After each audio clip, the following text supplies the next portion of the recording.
Good evening. Welcome back to Shahees feast and prince. നമുക്കിന്ന് നല്ല അടിപൊളി റെസ്റ്റോറൻറ്റ് സ്റ്റൈലിലുള്ള ഒരു പനീർ ബട്ടർ മസാലയുടെ റെസിപ്പി നോക്കാം. നമുക്കിതിന് വേണ്ട ഇൻഗ്രീഡിയൻസ് ഒരു 200 to 300 ഗ്രാം 300 ഗ്രാം വരെയുള്ള പനീർ ക്യൂബ്സ്. ഞാൻ അമൂലിൻ്റെയാണ് ഉപയോഗിച്ചിട്ടുള്ളത്.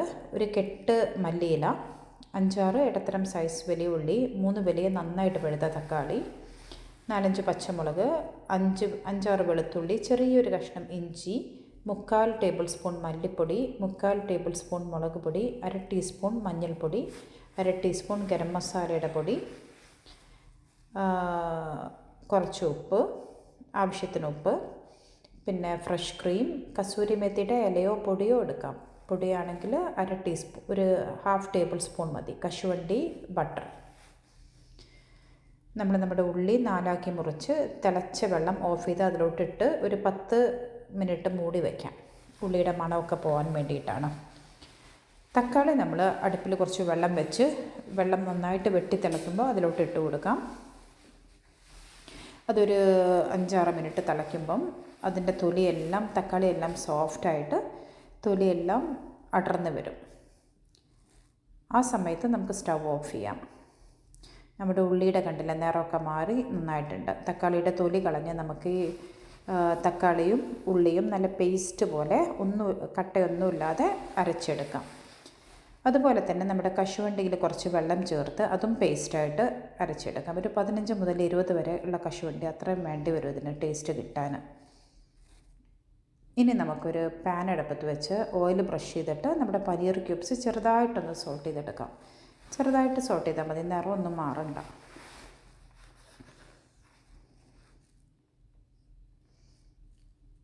ഒന്ന് ചെറുതായിട്ട് ഇളക്കി കൊടുത്ത് സോട്ട് ചെയ്തെടുക്കാം. എൻ്റെത് കുറച്ച് കൂടുതൽ മൂത്തിട്ടുണ്ട്, ഇത്രയ്ക്ക് നിറം മാറി വരണ്ട.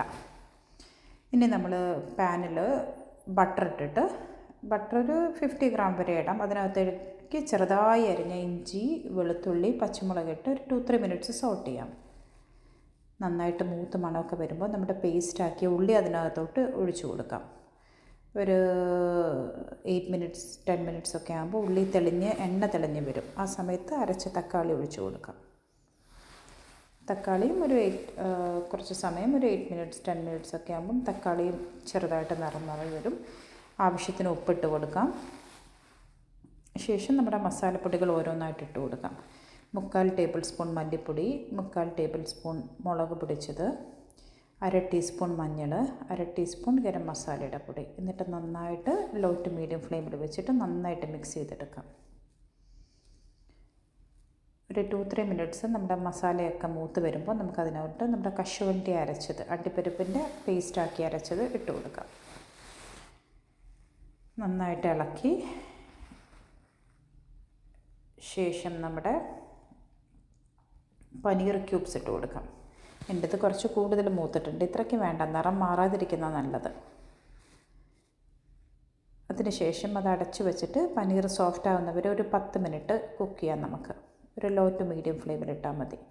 ശേഷം നമ്മുടെ ഫ്രഷ് ക്രീം ഇട്ട് കൊടുക്കാം. നിങ്ങൾ തിക്കായിട്ടുള്ള ക്രീമാണെങ്കിൽ അങ്ങനെ യൂസ് ചെയ്യാം. ഒരു 100 ഗ്രാമിൻ്റേത്. ഞാനിവിടെ കുറച്ച് ലൂസായിട്ടുള്ള ക്രീമാണ് എനിക്കിവിടെ കിട്ടിയത്, അതാണ് ഒഴിച്ചിട്ടുള്ളത്.